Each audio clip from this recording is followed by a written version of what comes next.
5월 31일 기도 시작하도록 하겠습니다. 엘리야 시대라는 제목으로 열왕기상 19장 말씀 봅니다.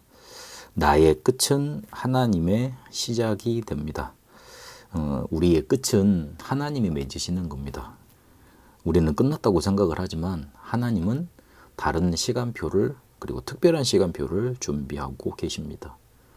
그래서 거의 10% 정도는 잘 살고 있고 40%는 아예 포기하고 있고 한 50% 정도가 아둥바둥 노력하면서 이렇게 해보고 막 노력을 하는데 과연 우리가 어떤 것을 무엇을 해야지만 되는가 오늘 답을 붙잡아야 되겠습니다.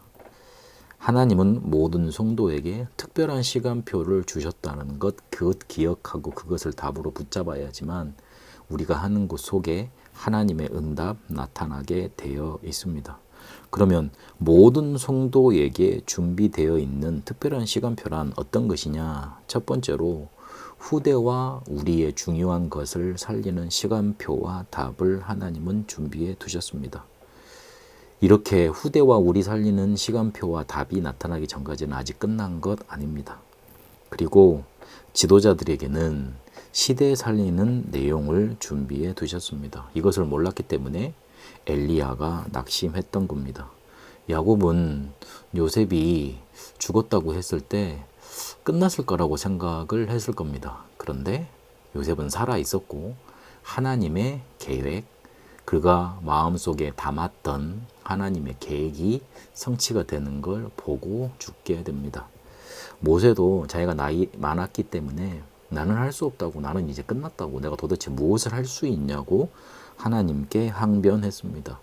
그러나 하나님은 80세 된 노인 모세를 데리고 40년 광야길을 가셨습니다. 엘리야도 마찬가지입니다. 자기 열조들보다 열심히 더 특심이었다. 나는 다른 사람보다 더 열심히 했다. 그런데 하나님, 내가 결과가 이렇다. 오히려 하나님을 원망하는 듯한 말을 남깁니다. 하나님은 끝난 게 아니라 하시면서 새로운 시작을 하게 하시고 진짜 시작을 하게 하셨습니다. 그래서 나의 멸망은 하나님의 시작이 됩니다. 오히려 내가 멸망해야 하지만 정확하게 시작할 수 있습니다. 길이 막혀서 막다른 곳으로 몰린다면 그것이 바로 우리가 가야 될 유일한 길이 되는 겁니다. 노예되었고 포로되었고 속국되었고 오히려 죽음의 위기가 왔습니다. 그러나 그것이 길이었고 시작이 되었습니다. 그리고 하나님 자녀에게만 준비된 게 있습니다. 그게 바로 보좌의 축복과 시공간 초월의 응답과 237 살리는 빛의 응답입니다. 오늘 말씀해 보니까 주의 천사를 보내사 떡을 먹으시고 힘을 얻게 만드셔서 40주 40야를 갈 수 있도록 근원적인 힘을 얻게 만드십니다. 하나님은 우리의 눈에 보이지 않게 주의 천사를 보내셔서 이렇게 힘을 우리에게 허락하십니다. 하나님 자녀에게만 준비된 겁니다.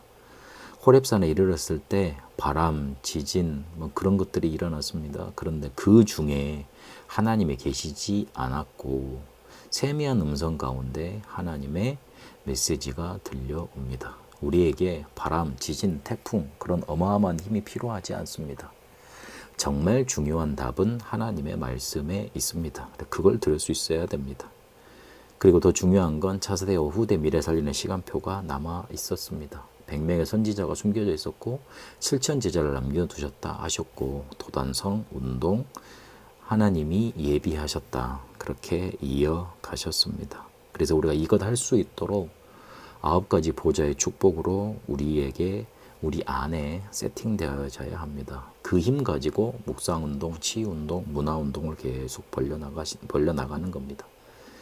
끝은 하나님이 내십니다. 하나님의 시작이 여러분 생애 속에 있게 되시길 바랍니다. 모든 성도에게 주어진 특별한 시간표, 후대와 우리를 살리는 시간표와 답, 그리고 시대 살리는 내용 붙들고 하나님의 시작으로 인도받게 하옵소서. 하나님 자녀에게만 주신 보좌의 축복 누려가게 하옵소서. 예수 그리스도 이름으로 기도합니다. 아멘.